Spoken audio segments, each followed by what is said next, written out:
हुकूमत ने बिजली बनाने वाली 5 कंपनीज के साथ मुआहदे ख़त्म कर दिए हैं। टेक और पे मुआहदा नहीं होगा। हुकूमत कह रही है 411 अरब रुपए का फ़ायदा होगा। जो आने वाले सालों में जो मुआहदा रहना था तकरीबन 70 पैसे फ़ी यूनिट बिजली की कीमत में फ़र्क आएगा। मगर हुकूमत का साथ ही दावा है कि वो शॉर्ट टर्म में, लॉन्ग टर्म में नहीं, शॉर्ट टर्म में 8 से 10 रुपए फ़ी यूनिट बिजली की कीमतों में कमी करने का इरादा रखती है। इसके लिए मज़ीद तकरीबन 17 IPPs के साथ निगोसिएशंस जारी हैं। इसके अलावा जो चाइना के प्रोजेक्ट्स हैं CPEC के तहत लगे हुए, उनके साथ डेट रिप्रोफाइलिंग की जो है इस वक्त मुज़ाकरात जारी हैं और दीगर मामलात हैं जिसकी वजह से हुकूमत कह रही है कि 8 से 10 रुपए की कमी आएगी। वो कैसे होगा सारा का सारा मामला? क्या ये महज दावा है या फिर अमली तौर पर शॉर्ट टर्म में इस पर अमल दरामद होता नजर आएगा? हमारे साथ मौजूद हैं वफाकी वज़ीर तवानाई ओवैस लगारी साहब। लगारी साहब, बहुत शुक्रिया हमें शो में ज्वाइन करने के लिए। लगारी साहब, 8 से 10 रुपए का क्लेम है। पहली ज़ाहिर आपको सक्सेस हुई, 5 के साथ मुआहदा ख़त्म हुआ। ये 8 से 10 रुपए का नंबर कहाँ से आया है? क्योंकि बहुत बड़ा नंबर है ये सिर्फ दावा है या अमली तौर पर हो पाएगा शॉर्ट टर्म में?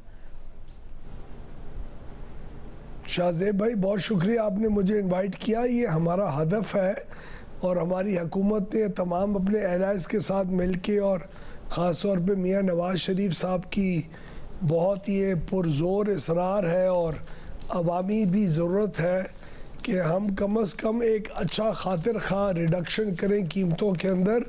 और ये इसलिए भी ज़रूरी है कि मुआशी तौर के ऊपर जब तक बिजली की कीमत नीचे नहीं आएगी तो हमारी इंडस्ट्री, हमारे दुकानदार, हमारे मुख्तलिफ एग्रीकल्चर के यूज़र्स, किसी को कोई रिलीफ उस किस्म का नहीं मिलेगा ताकि हमारी इकोनॉमिक ग्रोथ हो सके।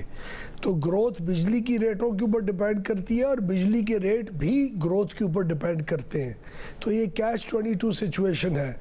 तो हमने पिछले 6 महीने के अंदर बहुत मेहनत करके एक एक उस हिस्से को देखा जिनको सब मिला के कुछ इक़दामात ऐसे करने होंगे जिसकी वजह से 8-10 रुपए का कमी आ सके। एक चीज़ मैं बहुत क्लैरिटी के साथ आपके व्यूअर्स को बताना चाहता हूँ आपकी तवज्जुह से कि कोई एक ऐसा कदम नहीं है जिसकी वजह से 8-10 रुपए की कमी आएगी।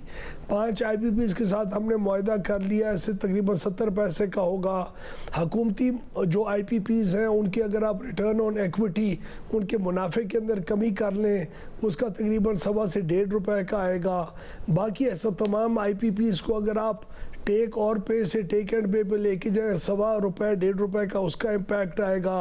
डेट रीप्रोफाइलिंग चाइना के प्लांट्स की हो जाए तो 3.25 का फ़र्क आएगा। बाकी कोई 3-4 रुपए 5 रुपए बच जाएंगे इस 8-10 रुपए के अंदर।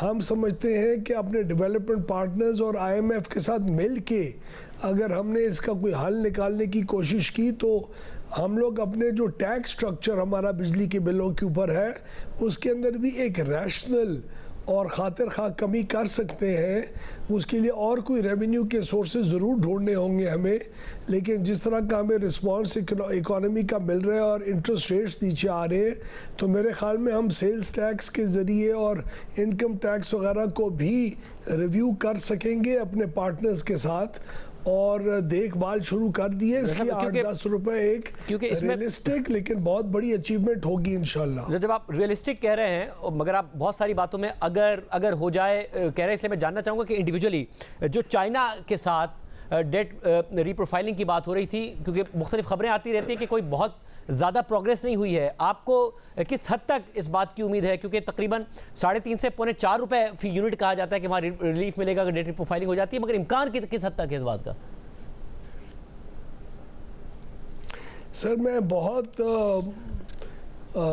पुर उम्मीद हूँ। फाइनेंस मिनिस्टर और मैं जब चाइना गए थे तो हमने इस गुफ्तगू का आगाज़ किया था और हमें ज़्यादा उम्मीद इसलिए भी है कि वो लोग पाकिस्तान के इकोनॉमिक रिफॉर्म्स और एनर्जी सेक्टर के रिफॉर्म्स को भी देख रहे हैं। हर बंदा जो हमारे साथ इस किस्म की बात कर रहा है और कीमत के अंदर कम करने के लिए डेट रीप्रोफाइलिंग वगैरह को देख रहा है। हमारे लोकल IPPs ने भी जब हमारे साथ बातचीत की तो उन्होंने कहा ठीक है ये तो कर लोगे, लेकिन फिर भी क्या सस्टेनेबल होगा पावर सेक्टर? जब तक तुम पावर सेक्टर के रिफॉर्म्स को सही तरीके से अमल दरामद नहीं करते। तो अभी आपने देखा हमने इंडिपेंडेंट सिस्टम मार्केट ऑपरेटर बनाया, एनटीडीसी की रीस्ट्रक्चरिंग हमने शुरू कर दी है। डेवलपमेंट पार्टनर्स हमारे एशिया डेवलपमेंट बैंक और वर्ल्ड बैंक ने, जो आज से 6 महीने पहले हमें भूल चुके हुए थे, उन्होंने तकरीबन ट्रांसमिशन कंस्ट्रेंट्स को ख़त्म करने के लिए हमसे कन्विंस होकर 2-2.5 अरब यूएसडी डॉलर की कंसेशनल रेट्स के ऊपर फाइनेंसिंग का हमें बहुत स्ट्रॉन्ग इंदिया दिया है, जिसकी खुशखबरी हम आपको महीने के अंदर अंदर अल्लाह करेगा इंशाल्लाह देंगे। तो वो पावर सेक्टर के रिफॉर्म्स के ऊपर बहुत पुर उम्मीद है। और चाइनीज़ ने भी डेट रीप्रोफाइलिंग के अंदर मेरे ख्याल में, अगर ये आपका जो जी कराची का बॉम्ब ब्लास्ट हुआ था, जहां हमारे पोर्ट कासिम के 2 बेचारे वर्कर्स मारे गए थे चाइनीज़, अगर ये ना होता तो क्या पता इस दफ़ा SCO समिट जो हो रही है उसके अंदर ये रीप्रोफाइलिंग के MOUs भी क्या पता साइन हो जाते। तो हम काफ़ी अच्छी प्रोग्रेस कर चुके हैं। हम हर चीज़ का ढंढोरा नहीं पीट रहे, वक्त के साथ साथ जिस तरह चीज़ें होती रहेंगी हम आपको बताते रहेंगे इंशाल्लाह। वैसे और तकरीबन कहा जाता है आपने 5 IPPs के साथ किया मुआहदा ख़त्म, जो कि 70 पैसे, मगर अगर बाकी 17 के साथ किया जाए तो 3 से साढ़े 3 रुपये इम्पैक्ट कहा जाता है। करेक्ट भी कीजिएगा अगर नंबर गलत हो। मगर साथ में ये बताएगा कि जब 5 के साथ हो गया तो क्या बाकी 17 मान नहीं रहे हैं, या प्रोग्रेस क्या है उस पर? नहीं शाहजेब भाई, हमने पहले 5 उठाए कि क्या ये 5 ऐसे IPPs थे जिनकी ज़रूरत ही नहीं है सिस्टम को। यानी ना हमें कैपेसिटी चाहिए इनकी, ना कोई ट्रांसमिशन के कंस्ट्रेंट्स हैं जो इनको ऑन करके वो सिस्टम की स्टेबिलिटी चाहिए थी। तो हमने कैटेगराइज किया, 5 ऐसे निकाले जिनकी ज़रूरत नहीं है, बाकी ऐसे हैं जिनकी हमें ज़रूरत है, लेकिन उनका क्योंकि इस्तेमाल मुख्तलिफ औकात के ऊपर कम होता है, तो हम उनकी कैपेसिटी पेमेंट का जो बोझ है वो ज़रा हल्का करना चाहेंगे, ताकि लोगों को उसका कोई बेनिफिट हम दे सकें और उनका भी बिजनेस मॉडल सर्वाइव कर सके। अच्छा, साथ में अब जब आप ये कहते हैं कि आप एक इंडिपेंडेंट सिस्टम बायर्स मार्केट बनाना चाह रहे हैं, जिसमें इंडिपेंडेंटली जिस तरीके से स्टॉक मार्केट में ट्रेड होती है उस तरीके से लोग आएँ, बाय करें, सप्लायर वहाँ पर अपने रेट तय करे और बायर जो है वो रेट की बिड करे। मगर मसला ये है कि अगर आप ये 94-2002 की पॉलिसी के तहत लगे प्लांट्स को कर भी दें टेक एंड पे, मगर 2013 के बाद जो प्लांट्स लगे वो तो टेक और पे ही हैं, और सिंगल बायर्स मार्केट है, रेगुलेटेड मार्केट है, टैरिफ गवर्नमेंट डिटरमिन करती है, बहुत सारे मुआहदे हुकूमत की गारंटीज के तहत हुए, ये मार्केट कैसे डेवलप कर पाएंगे आप? इंडिपेंडेंट सिस्टम मार्केट ऑपरेटर में हम कुछ लोगों को फर्स्ट फेज के अंदर इजाज़त देंगे कि वो हमारे सिस्टम को छोड़ के, और हमारे जो जनरेटर्स हैं, जो IPPs हैं या मुख्तलिफ जनरेशन प्लांट्स हैं, वो हमारे साथ जो बाहर निकलना चाहेगा वो सिस्टम से निकले और इस एक्सचेंज के ज़रिए एक दूसरे के साथ ख़रीद और फ़रोख्त शुरू कर दें। मसलन मैं आपको एक मिसाल दूं, हमारे टेक्सटाइल वगैरह के जो एक्सपोर्टर्स हैं उनकी अब एक शर्त आ गई है इंटरनेशनल मार्केट्स के अंदर कि आपका रिन्यूएबल एनर्जी के ऊपर काम होना चाहिए और क्लीन एनर्जी की बेसिस के ऊपर आपको अपने प्रोडक्ट्स को तैयार करना चाहिए। तो उनकी उन ज़रूरियात को पूरा करने के लिए और एक्सपोर्ट मार्केट के अंदर उनकी जो शेयर है उसको मेनटेन करवाने के लिए हम क्या पता फर्स्ट फेज़ के अंदर उस किस्म की एक्सपोर्ट मार्केट के जो मैन्युफैक्चरर्स हैं उनको ये अपॉर्चुनिटी दें कि वो हमारे सिस्टम से निकल के हमारे ऊपर एक सिर्फ व्हीलिंग चार्ज हमें दे के, और वो ISMO जो सिस्टम मार्केट ऑपरेटर होगा उसके ज़रिए ये बायलैटरल कॉन्ट्रैक्ट्स करें और उसका ऊपर काम शुरू कर दें। फिर जो नेक्स्ट फेज़ होगा 1-2 सालों के बाद वो इसको फर्दर लिबरेट करेगा, और आप और मुझ जैसे जो बल्क बायर्स कुछ होंगे, कुछ कंपनीज होती है, कुछ सिस्टम्स होते हैं, कुछ स्कूल्स के सिस्टम्स होते हैं, कोई एयरपोर्ट्स होते हैं, उनको भी जो बड़े ख़रीदार हैं उनको भी आपस में मार्केट के अंदर ट्रेड करने के ऊपर इनकरेज करेगा। और ये चीज़ पर नीचे कंज्यूमर लेवल और डिस्ट्रीब्यूशन कंपनी तक आएगी।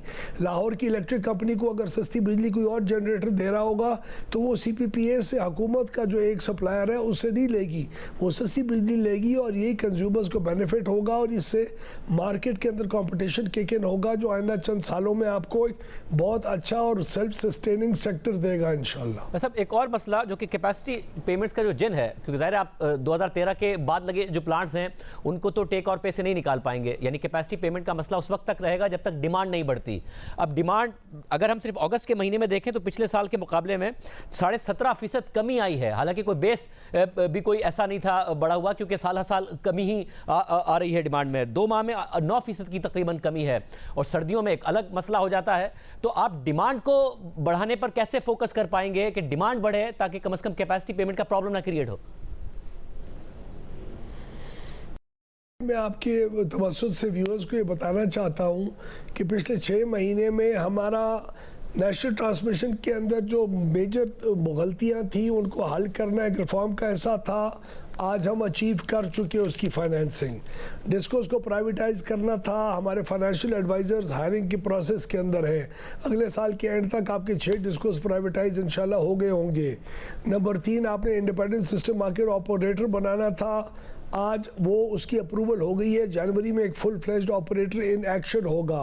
आपकी जनरेशन की कॉस्ट को नीचे करना था, आईपीपीज़ का पहला मरहला पास हो चुका हुआ है। इसी तरह हम इंशाल्लाह इन द फ्यूचर ये चीज़ भी इंश्योर करेंगे कि हमारे जो आने वाले प्लांट्स हैं और जो बाकी प्लांट्स हैं उनकी खपत किस तरह होगी।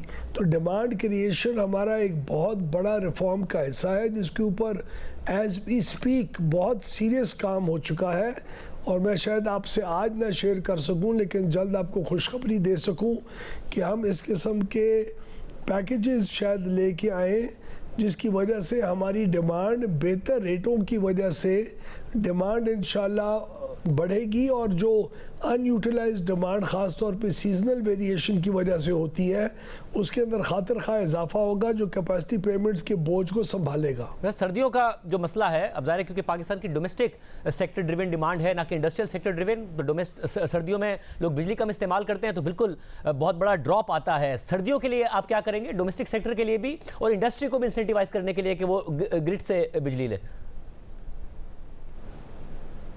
देखिए जी, आपको कीमत ही कम करनी पड़ेगी रेट ऊपर लेके जाने के लिए। इसी पैकेज के ऊपर हम लोग काम कर रहे हैं और ये जो एनवायरनमेंट है ये सिर्फ 1 साल का नहीं होना चाहिए मेरे अंदाजे में, ताकि इंडस्ट्री अपनी फ्यूचर की प्लानिंग भी कर सके। उनको पता हो कि अगले 5 साल के अंदर हर साल इस मौसम के अंदर बिजली का रेट क्या होना है, ताकि उसी की बुनियाद के ऊपर वो अपने पहले से ऑर्डर्स को प्री ऑर्डर करें, अपनी कैपेसिटी को इन्हांस करें और अपनी सारा मैन्युफैक्चरिंग का जो पूरा एक स्केड्यूल है उसको प्लान करें। तो हमारा इंडस्ट्रियल डिमांड जो हेल्दी डिमांड है, ये पंखों और एसी वाली डिमांड गर्मियों वाली जो होती है, इसी ने तो हमारा बेड़ा गर्क किया है कि हमें प्लानिंग करनी पड़ती है 25,000-30,000 मेगावाट के ऊपर जो सिर्फ इस्तेमाल चंद दिन होता है, तो बाकी सारा साल पड़ी वो सारी बिजली ज़ाया हो रही होती है। तो हमने अपनी बिजली की फ़रोख्त के यूनिट बढ़ाने हैं, लेकिन जो पीक कैपेसिटी है उसको नीचे करके इनएफिशिएंट कैपेसिटी को हेल्दी कैपेसिटी के साथ बढ़ा के यूनिट की बिक्री बढ़ानी है। तो ये बहुत साइंटिफिकली हम काम कर रहे हैं। पाकिस्तान में पहले इस गौर व खौज के साथ कभी पावर सेक्टर के अंदर काम नहीं हुआ मेरे अंदाजे के मुताबिक। सब और एक ये शॉर्ट टर्म सॉल्यूशंस आपने बताया जिसमें आपसे 8 से 10 रुपए टारगेट कर रहे हैं, डिमांड आप कह रहे हैं कि उससे बढ़ेगी, मगर एक मीडियम टर्म सॉल्यूशन भी बताया गया था जिससे भी बिजली की कीमतों में कहा गया था एक बड़ी कमी आ सकती है, वो था लोकल कोल पर कन्वर्जन मुख्तलिफ प्लांट्स की। वो 3 से 4 साल का काम है, मगर उस पर कोई पेशरफ भी हुई है या नहीं हुई है? जी सर, डेट रीप्रोफाइलिंग के अलावा हमने एक स्पेशल कमेटी भी बनाई थी जिसको हमारे एक ऑफिसर हेड कर रहे हैं। आज शाम को ही मैंने उसकी एक प्रोग्रेस मीटिंग की है। हम आईपीपीज़ के साथ, उन 3 आईपीपीज़ के साथ जिन्होंने कोल कन्वर्ट करना है, उसके पहले 3 मराहल हम हल कर चुके हुए हैं। रेलवे का लिंक क्या उसकी जी लॉजिस्टिक सपोर्ट को करता है कि वो कोयले की कान से लेके इन प्लांट्स तक उसको पहुँचाए? हाँ, वो दिसंबर इंशाल्लाह अगले साल दिसंबर तक वो रेलवे का लिंक पूरा हो जाएगा। उसके ऊपर तेज़ी से काम प्राइम मिनिस्टर की हदायत के मुताबिक शुरू हो चुका है।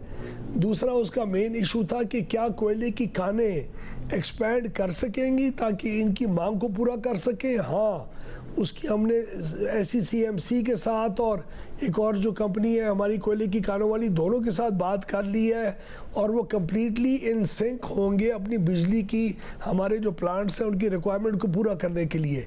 अब थर्ड बात एक सिर्फ रह गई है कि उन स्पेसिफिक प्लांट्स की टेक्निकल और फाइनेंशियल फिजिबिलिटी रन करना जिसके ऊपर हमने आज इनिशियल वर्किंग सारी की है, लेकिन हम उन IPPs के साथ मिल के जल्द एक स्टडी लॉन्च करने लगे हैं जिसको 2 से 4 महीने लगेंगे उस स्टडी के रिजल्ट्स को आने में, जो एग्जैक्ट नंबर्स के साथ बताएगी कि अगर ये प्लांट कोल कन्वर्ट हुआ तो इसके मुनाफे और इसकी फाइनेंशियल्स के ऊपर क्या इम्पैक्ट पड़ेगा और हमारे ऊपर क्या इम्पैक्ट पड़ेगा। और एग्जैक्ट बैंकेबल डॉक्यूमेंट हमने बनाना होगा 3 से 4 महीने में, जिसके बाद ही चाइनीज़ ये कंपनीज अपना फैसला और हम कर सकेंगे कि कोल कन्वर्जन के ऊपर अब बिस्मिल्लाह की जाए। लेकिन बगैर वो स्टडी किए वो बिस्मिल्लाह नहीं हो सकती, और वो स्टडी ही अब एक ऐसी चीज़ है जो तकरीबन होने को रह गई है और उसकी तरफ हम बहुत तेज़ी से रवां दवा हैं अल्हम्दुलिल्लाह।